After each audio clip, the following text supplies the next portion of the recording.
composition from DFM, it basically was a PvE. I mean, Mega really just kind of watched them win the game. It was a spectator sport. This time around, I do want to hone in on the Zoe pick because I think it is actually quite interesting. So I was talking about the trinity of, you know, you got your hard engage, you have your poke, and your sustain. And usually it kind of works where hard engage beats sustain because you don't want them to sustain up. You need to just burst them down. Poke will lose to sustain because it's just not going to make it count. So I think it's really important that No Man's is able to have massive burst damage and have kill potential, which Zoe can have if she gets ahead. Otherwise, she kind of turns into a CC bot from the back foot there. And I'm curious if it's going to be enough to actually put this heal composition down from DFM. Certainly have to see, but it does feel like at some point it is very tough to break through these 5 champions when they're grouped up. But as you kind of mentioned, went away a little bit from the 1-3-1. Hecarim in the jungle. I mean, Aurelia can certainly get stuff done in the side lanes, so we'll see, but a fun one. And as always with the Sonoteric lane, we'll be looking at the bot lane. And thankfully this time around, there's a Blitzcrank down there. Yeah, I am very curious how they're going to transition the Blitzcrank to the rest of the map. This is the one that matters. If Vega Squadron win here, it's all over. They can just walk through if everyone beats everyone and they get to be first place, face the LMS. If DetonatioN FocusMe win here, we have the possibility of a tiebreaker. Well, of course, a must-win for either side. It means a fun game is ahead as Santa's moving there with his jungler. With Blitzcrank, you always have to think, is some level 1 play happening? The answer right now is maybe. But look at the 5-man, not a 5-man stack, but I believe a stack here in that bottom try. There's a ward down there as well, I believe, placed by DetonatioN FocusMe. So we'll have entrance into, vision, into that particular entrance. This is a spot of old here for Blitzcrank, hoping somebody silly goes over the wall, but DFM are at least sticking together. If they're going to invade, they'll at least have to fight all of us. No one's in that brush. Yeah, Santa's there, just like you're saying, it's the classic Blitzcrank. If someone is not paying attention and standing in that brush, maybe I force a flash over this dragon pit. Because it's the classic, though, most people know not to stand in that brush when you're up against a Blitzcrank, so... I feel like there's a classic formation that when you are against a Blitzcrank, it's that everyone just, like, clumps together in darkness, and you just wait. You're like, okay, someone's dying here. Either they walk into us, or... Instead, it's just one hook. Not too much commitment there for the Blitz. And everyone's going to walk away and start their jungle camp. Spot lane here for DFM will help out Steel, who's back on the Kindred. And Steel has played Kindred a couple of times in the finals. I don't think it's the best champion for him. Again, if we talk about June and Shinny have been struggling with their lane phase and how they're jungling around their lanes, I think Steel has also had kind of the same problems, but maybe this time around it feels a lot better. He's certainly a good team fighting jungler. Well, certainly curious to see how this plays out. Varus, as you mentioned, a lot of ways for him to get lane priority pretty early. Has the Grievous Wounds there on VE to help reduce some of the healing, and Sonoteric, not the most violent 2v2 laner. I do want to talk about Coin Blitzcrank. Huge fan of Coin on Blitzcrank because I think he's a very mana-hungry champion, especially how it works with his kit, as well as allowing him to get multiple punches off. So I love Coin on Blitzcrank. It feels like you can just sit there forever, especially against Sonoteric, and just constantly have the mana pool to throw out as many hooks as possible. Yeah, if you saw at level 1 when he threw the hook, it's about 45% of his mana at level 1, so certainly is good to get the refresh there. Also, good job Steel does get that first mark there as he passed towards the top crab, so happy days there for Kindred early on. Kind of curious that it is something like a Hecarim in the jungle, which hasn't been known for its really heavy ganks. Again, I mentioned the Gragas in Champion Select. I feel like I would have loved to see something like a Gragas, but it can mean that late game maybe it is an Anasik and boss, like you're talking about, going out into those side lanes and playing that that map pressure. Maybe just a lot of reliability on old Blitzcrank here. Just pull him out of the ulti. I just think it's a little bit scary for a jungler that doesn't have as easy gank access as something like a Jarvan or a Rek'Sai, especially when you're against such a scaling composition, because you really do want to make an impact early on against them. Judging by the mana pool, it looks like Santa's landed a hook once again. But again, it's going to proc those stacks, be healed up, and poke feels nice sometimes, but you got to do all the damage versus this lane. And Nanasik will take down this Scuttlecrab here on the bot side. See if there's any more pressure applied, or if it's maybe just going to be a bit more farming between the Kindred and the Hecarim. Feels like Varus does need to have the wave pushed up a little bit more, so there's less minions standing in front of Santas. Yeah, as you said, kind of the thing to do here in the lane is clear space. That requires minions not being in the way of your hook. But at the same time, you want to lure them closer so you get on the back of the minion wave, have them have longer to run to, back to safety to get the hook. This is the great struggle internally of Blitzcrank players. What do I do with the wave? You just want to hook him. You think a Blitzcrank player's thinking about the wave. He's like, no. It's only programmed to hook. That one unfortunately misses. Tries to throw it between two minions. Doesn't get to land in onto Gadget. A good amount of damage getting done. Ignite down onto Gang though, but that's... Oh no, sorry. That's Grievous Wounds from Varus E. That one will get you sometimes. And of course, barrier heal here for the Sona and Tarek, so no Ignite there to try and all-in Gadget, but still a great trade. Yeah, forward trade. They didn't peek out where Steel was, but an Anasik does mean that they have a 2v1 potential top lane. Ghosting up here, Kale, always good to get early if you can. Early flash there from Evie, nice and respectful. Conqueror gonna proc there for Hecarim, but Evie out of there towards the turret. And I feel like it's about trying to get control over the wave and really punish Kale, who has a very difficult lane phase early on, now doesn't have access to the flash, will need some sort of assistance to help get this minion wave closer to her. Back down in the bot lane though, you can see that after that little trade, Yutapon and Gang feeling nice. That's actually getting the wave pushed into the turret now, up against Vega. And No Man's also been doing a fine job here, getting the wave pushed in and trying to have priority, but junglers really haven't been doing much invading. That bubble tags in, instant TP there from DFM. Just to cover for Steel. It is Evie, so at least he's close to the top lane, but that could have gone south very swiftly. I mean, he's ready. He's there for his team. He needs his jungler to come up. He's like, man, I scratched your back. I TP'd for you. The bubble was scary. Can you just cover a little bit for me? Yeah, you can see Boss actually doing really well here as far as the CS goes. Up almost 20 as ultimates are nearing for both these champions. Boss should hit it first just based on the control of the wave he's gotten. Hecarim's just going to run through. Looking for the stun, but lands it. There's the Q follow-up. Conqueror going to activate. Boss doing the majority of the work on his own. Nice little Q there as well to get a little bit more. Needs two more orders and couldn't find them. So Evie going to trade back and Tower Shot was taken. And you can see the confidence that gives Anasik. He was actually running towards the lane, and I think he got distracted with the ward in the rush. Cleared that one out first. Big wave here for Evie, who wants to take it. Steel is here in his back pocket, which Vega Squadron do know about. Steel actually going to harass onto the jungler. But level 6 there for Boss, also able to TP back, so don't think you can stick around too long here in this play. Yeah, the fight for the honey fruit, fight for the scuttle crab. Actually, a TP in that Boss towards the scuttle crab / the honey, so that will go over to Vega. Tiamat now picked up for Aurelia. As Gadget missing Blitzcrank, who is roaming in towards the mid lane there, but Santa's going to return. And everything will be a-okay. Looks like those first few buys in bot lane have come through, but nothing too notable just yet. Yeah, and you have to say that with a slower early game, that this looks good for Detonation FocusMe. We've seen this time and time again, that if you don't pressure them early on, especially against this composition, they can just roll over you. So it does feel a little bit that Vega are on a bit of a ticking clock here. So I'm curious to see when they're going to choose to break it. They'll have access to the Onslaught of Shadows fairly soon. Anasik level 5, looking for that level 6. And I think it's then about finding priority for No Man's in the mid lane, and then maybe blitzing into the jungle, trying to control these jungle openings, and looking for plays on this map. Infernal up as the first Drake as well for this game, so certainly a good opportunity there. The teams want to make some sort of aggressive play. Good Black Shield there from Saras, actually nicely timed as the bubble came through. But again, this slower pace of game certainly has to feel fine here for the Japanese side. Vega, I feel like they had the idea of what pressure they wanted to apply. They had the Blitzcrank ready, but so far, no fruit has been born. I'm just curious to see how they'll play out the team fights if the lane phase doesn't go how Vega wants to, and how crucial the Blitzcrank silence is going to be, because I feel like that's also kind of the X factor here when you do have a Blitzcrank in a game. Everyone just thinks about the hook, but the silence can be really devastating. And again, if No Man's is like hard chunking people, hard finding people, you know, maybe that's the option. Instead of playing a poke composition with your Zoe and your Varus, you're playing more of a pick composition with your Sleepy Treble Bubble and your hook. Nanasik also now level 6 and took the red buff, so a lot more ability to affect one of these lanes or a fight if one were to break out. They're just continuing to farm up, denies that mark there on his Raptor camp by taking the camp away.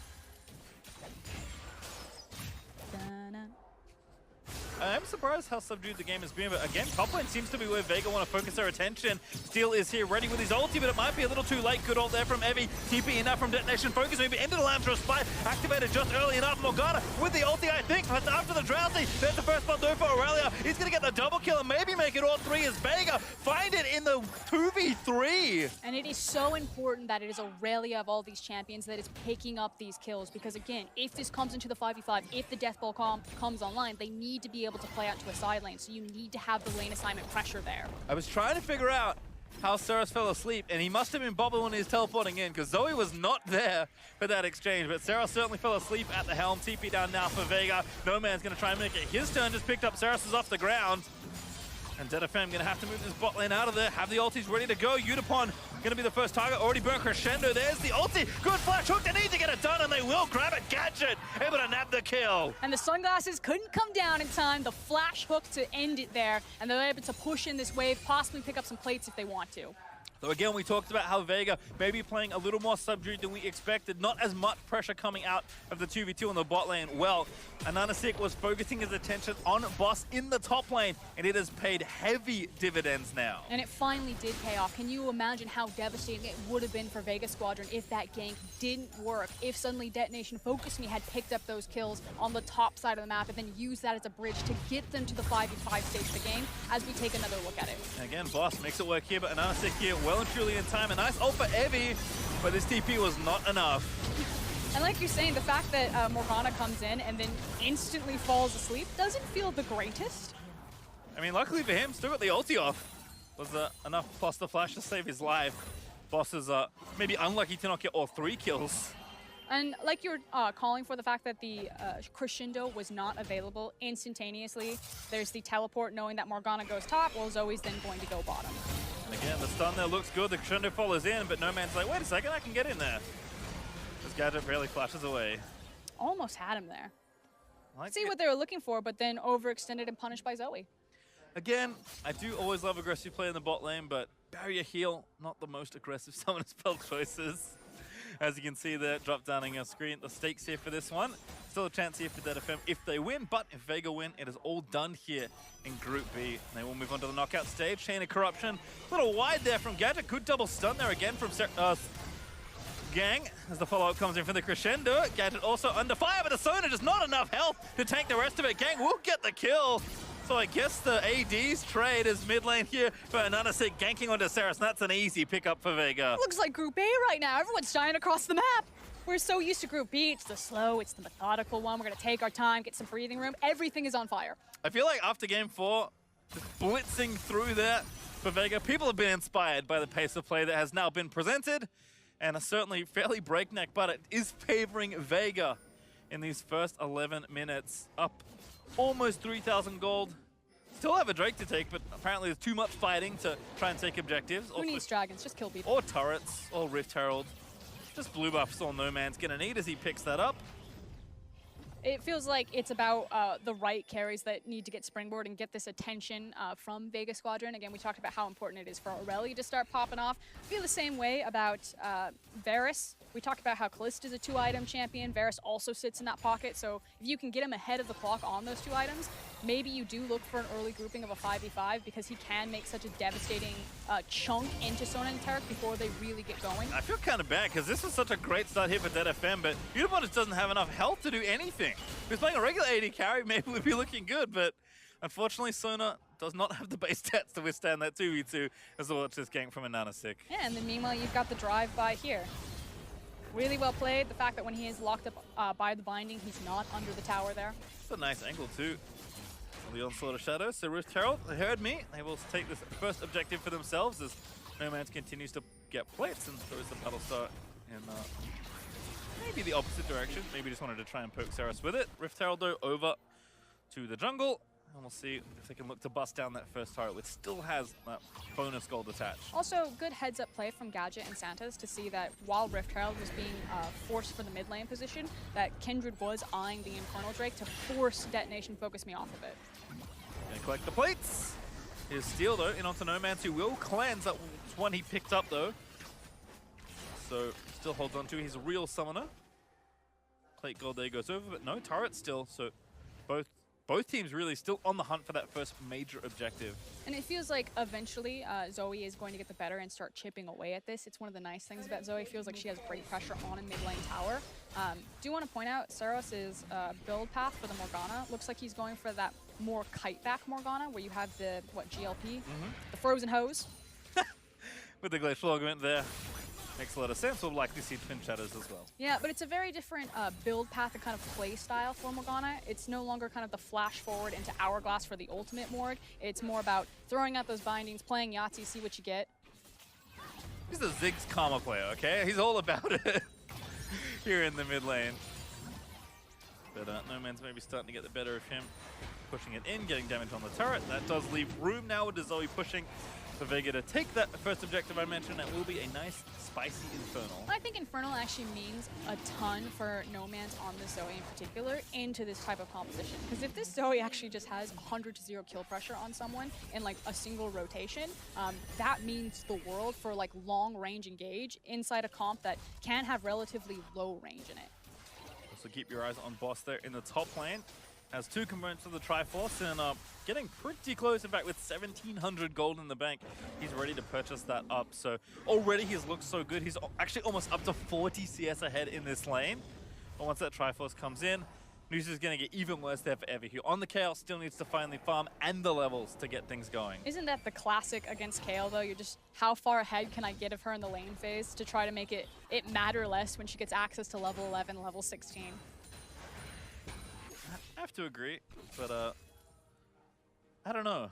I wouldn't be confident in my ability to survive this Aurelia, but Evie has certainly shown great form in this tournament. Whether it's Kayle or the Vladimir, certainly been the play that as advertised from Japan. I do agree with Shinny's assessment when he was asked, you know, what was going to be the outcome of this match, that he leaned towards Vega Squadron as kind of being the stronger team.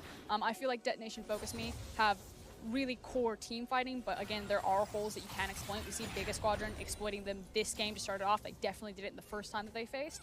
But it's just the fact that, you know, DetonatioN, FocusMe have a composition like this.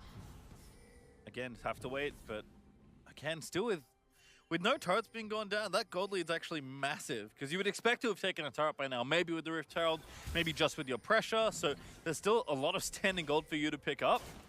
And given that the enemy team is kind of waiting for things to happen, finally I think the levy breaks a little, and they will take that top outer turret. And of course, where else would the gold go but to Boss, who has now finished that Trinity for us. But it does mean that you're now in this pocket where Vega can try to muscle around the map a little bit more, whereas DFM are still playing slightly from the back foot, not just because of the gold disparity, but because of what pocket they're in terms of what items they have available to them. I think there is certainly some onus on Vega to, you know, use the advantage they built to try and convert it into something other than just a farm lead. But they've done a decent job of that so far. They want this mid turret as well. Boss actually roamed down from the top lane to get it going, but Ceres with a beautiful GLP is going to force the flash out of No Man's. That was a scary flash. That was a hair away from locking down Zoe anyway. Had the cleanse ready as well, but does commit the summoner with the longer cooldown, as Gadget also getting good damage done to this turret. Gonna stand there, deliver a few more arrows in, but not quite enough to take it down. Just pokes onto gang, but as we mentioned, poke doesn't really work here. You ever seen a Kayle gank?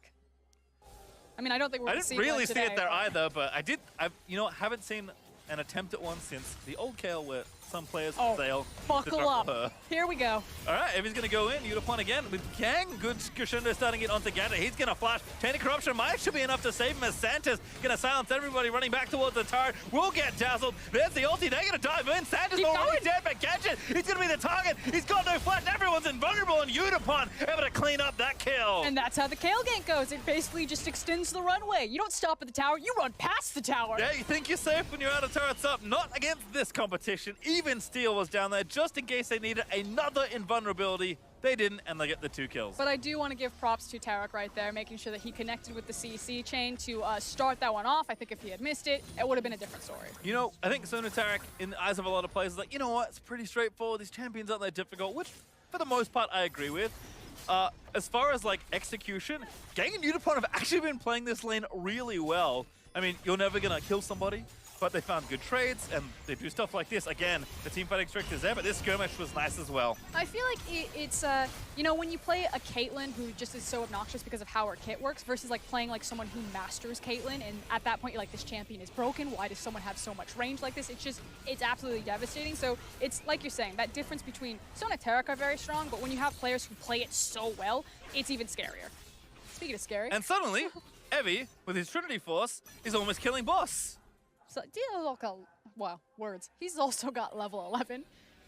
And as you said, certainly one of the points that KL looks to. That first item spike, nice as well. And the countdown to level 16 begins for Oscar, and already level 12 there for Evie. As DFM, despite the gold deficit, still down 3 turrets. Vega have picked up those, so the outer ring has now been felled. Feels like in some of these exchanges, they're starting to turn the corner. And it goes back to them having the confidence in executing on this comp. But it's not just that they're playing something OP, it's just that they really know how to get the most OP out of it. That's true. Playing it, you know, it's, yeah, kind of like you were saying, that mastery there. As DFM grouped up, that's where they want to be. Infernal Drake up in 2 seconds. Oh, they're ready. I think they're going to fight for it. You think? I think they're going. They're walking in. Oh, gang again with a flash cleanse. Good from No Man's. Santa's though, the next one, bubble on the ground, not going to be picked up by Evie. Finding Lance as well, and there's the Blitzcrank going to get hooked, but they can dive. What a crescendo fights too there from Unipod. The KL ulti down, and DetonatioN FocusMe, an easy team fight win. You chose this, Vega Squadron. You saw it coming, you let it go through, and now this is the price that you pay. It's an Infernal Drake for DFM. Meanwhile, Boss, with that lead, is trying to make something happen over to the side of the map, but at this point, Vega, eject from the 5v5. You are all about these side lanes. Yep, I think Boss has demonstrated the plan that Vega will likely be committing to, but Infernal Drake now, this one over to DetonatioN FocusMe. Evie goes back to collect the rest of these waves, and of course get that valuable experience. Oh, No Man's! That was a one-shot. There we go, that's what we needed. That was without sleep as well, I think, but we'll have to ask that question later because Sarah's getting 1v1 potentially here by INTZ. Already used the ulti, has the Trinity Force finished on the Hecarim, and Saras is just trying to dance his way out of there, lands the binding pull under. I mean, the issue with playing musical chairs there between INTZ and Saros is that he was basically waiting for the cooldown to come back up for the Dark Binding. So Saros is like, it's fine, I just gotta stall here. Pick a side, just go, just chase him. Well, worked out. Saros able to survive a scary looking 1v1. The DetonatioN FocusMe certainly have survived the early stages of this game. They're on that survive. Oh yes, they're on it. Don't you worry. We all know at home. Now DetonatioN FocusMe, no, but I think they're about to get one shot again. Evie will live, and actually 2 up here. Stealing gang ready, but the Baron maybe gonna get stolen. Oh, they tried to get it down, but INTZ able to grab the Baron. Now the team fights up, but the Lambjo's fight only helps Vega Squadron, who finds the kills as they're just gifted over to them. A complete fumble there from DetonatioN FocusMe. Didn't get close enough to the Baron right there. Vega Squadron, they mow it down. They took the check. Hey, if this is not warded, we are going to burn through this so quickly. We have the Blade of the Rune King. We had these champions that can just cut through it, and now marching up the mid lane. All right, so I mentioned DetonatioN FocusMe maybe starting to turn the corner. Hit a roadblock, unfortunately for them, and with this Baron, Vega Squadron going to launch in and take a significant chunk of this base. I mean, it's the fact that DetonatioN FocusMe are turn the corner, but they still have to drive on the road. This composition for Vega, they've gone off-road. Yeah, happens when we have a Hecarim, I suppose. Master of the highways. As an inhibitor in mid will fall as a result. And all of a sudden that, you know, 3,000-4,000 gold lead that Vega had, what felt like DetonatioN FocusMe could play around, has moved itself to 8,000 because of plays like this. A very bold Baron call by Vega. And it's so difficult to walk into this Baron pit when they have complete vision control because No Man's is so far ahead of the clock, and just look at the damage that he's able to output. It's a heartbreaking Kindred ult as well. He tried. He did, but a few inches short, and that's Baron over to Vega, plus 3 kills. And you mentioned No Man's needs to be one-shotting people to get stuff done, almost at a death cap now. That'll get it done. We're closing in on the 10k gold difference, but the fact that so much gold is piled into this Zoe, she was a beneficiary of a lot of the plates that went down into the mid lane. She's now 3-0-3, and I had the question, you know, is Zoe's poke damage, is it going to go from poke to assassination? And because he's able to turn that corner, it means the world of difference against the healing potential of Sonateric. Yeah, can't heal off death, unfortunately. I mean, I guess they have, you know, some invulnerabilities. There are certainly ways to avoid it for a short while, but Vega firmly in the driver's seat. They already had a lead. They've exploded that lead after that Baron call. And still with a minute 20 left with the minions powered up, they're going to look to take even more away. Remember, super minions are charging down the mid lane. Santa's looking for the hook, barely misses onto Evie. DetonatioN FocusMe might again try that team fight. There's the ulti out, Chain Corruption, plus the Aurelia ulti just to kind of buy some time. Everybody bundled up. There's the Kindred ulti. Can't quite get Steel out of the pit, but again, Vega just pile in. Boss gonna try and find the resets, and INTZ does grab Steel. But so many invulnerabilities. A good peel out there does grab gang, and now Evie gonna get chased down. Vega just have too much as Boss flashes forward, looking to try and take down Unipon. They only lose one, they lose two as Santas also will pay the price, but Vega still coming out ahead. I mean, the gold lead speaks for itself. It's now a teleport down into the mid lane. They're looking to end. So aggressive from Boss. TP just down the street to try and end the game as the rest of Vega streams in. Unipon, there's no health to really play with. Saros trying to do what he can, but Nomad's on a rampage, just obliterating people. And that's Nexus turret 1. They're going to try and clean up the rest of them as well. Trinity Force users need to hit them, and another sick. I don't think you can make this one happen. DFM will respawn. That teleport does not give them the win yet. And one of the interesting things about Vega's comp, as I see it play down, yes, they have a massive gold lead, and maybe that is just enough of the buffer. But what is interesting about Aurelia and Zoe is the amount of tempo that they can control in a fight. They're not reliant on one massive cooldown like a Shockwave, like a Crescendo, like a Lamb's Respite, like that big R on a big cooldown to make effective fights work for them. They can quickly go through a lot of their spells repeatedly. And it feels like as soon as all of the invulnerabilities, all of these big cooldown ultimates go for DFM, like you said, there's just still so much left in the tank for Vega Squadron. Zoe is continuously putting out the damage, continuously throwing those shots. Again, even diving through the turrets gets two different people killed by the tower, but Vega Squadron certainly have shown a pretty large streak of aggression so far in this group, and that has not stopped here as they will take a quick pit stop here at the Cloud Drake. But likely looking to continue to hammer down these turrets. And with Baron up in a minute 55, that's an easy next target if they even need it. And how oppressive they can be if they walk over, if they decide to, snuff out all of that vision. But like you said, they can just take a quick stroll down that bottom lane. They've got a big window to work with before that Baron timer comes up if they want to secure it to end the game. But otherwise, should just be taking the free objectives. And Vega just looking like the better team. They gave the composition. They said, hey, we can beat it. They gambled right. Yeah, I mean, DFM certainly signs of life showed their prowess with this comp, but not enough once that Baron really broke things open. And take a look at the DFM health bars, because with Nomad's now finishing that death cap, they might not last too long if the skill shots can land. Mid inhibitor also still under fire, so working on this bottom inhib. And this is exactly where Zoe wants to be, just throwing at fish in this barrel, as here comes the last stand, possibly. They gotta go. Saros tries to find the ulti. Lamb's just Spike gonna try and reset the rest of this fight. Evie looking for it, but again, Vega, there's too much left to try and play with. Nomad's unstoppable, just finding pick after pick after pick. And Vega gonna surge into the base and clean up all the kills they can. A double kill there for the jungler. Make it 3 as he grabs the triple off of Unipon. And it's only Saros left to defend, and open Nexus as Vega Squadron will fly undefeated towards the knockout stage.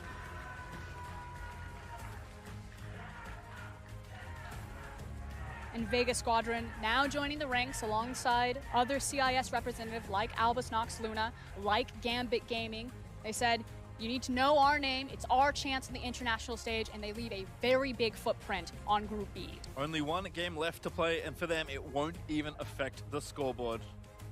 5-0, clinching themselves in the knockouts. DFM, they got the comp. I think they'd be very happy to play blind, like I said. They played it fairly well, but as you mentioned for us, Scurrent, Vega, just the best team in this group, and at the end of 5 games, I think we can very confidently say that. And again, it's kind of the versatility of Vega that really impresses me. When they're forced to play standard League of Legends, they still look very strong. I think that was kind of like the inch that gave them over DetonatioN FocusMe. They weren't just relying on some of these creative compositions, but they can still play it. So this is actually a foe that I think going into a best of 5 across from the Flash rules can be scary. How do you prepare for this team when you've gotten so many different looks from them and so many different key champions? And maybe even more. Like I said, they have 1 game left to play that won't affect their standings, but you might just show even more to just continue to throw doubt, because again, you can only prepare so much as we'll kind of break down this game.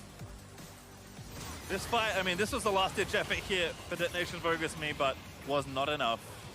And it was the fact that they tried to stack everything up. They tried to fight uphill against a massive gold lead. I feel like the cooldowns weren't layered as cleanly as they could have been there, but ultimately it didn't matter when Nomads and Gadget are just taking pot shots at DFM from backlines. And again, Vega had a lot of good showings here, especially in the early game, but it is Ananasik that does win a player of the game for this one, right? And Riv will be talking to him after the break, so expect more from him. I think, again, we can look at Boss and say he did so much work, but in reality, I believe that was Hecarim going up there to make sure it started off right. Yeah, right place, right time, making sure that he was snowballing the correct lanes. It did open up the opportunity that, you know, if they didn't snowball so far ahead, that they could have looked to play out these side lanes. They were trading objectives really cleanly. A lot of global tower gold, as well as a lot of plates went down, which just meant that, you know, they turned towards the 5v5 and they said, bring it. And as you mentioned, this does mean that Vega will face off against the Flash Wolves in our second series tomorrow. That's going to be a fun best of 5. I mean, again, we haven't seen either Liquid or Flash Wolves play, of course, in this tournament, so don't know what to expect from them. And even though we've seen 5 and soon to be 6 games for Vega Squadron, I also don't know what to expect from them. And I think it's always going to be a question, you know, it's hard to gauge the power of not just the emerging regions when you have them all playing against levels of competition that you don't really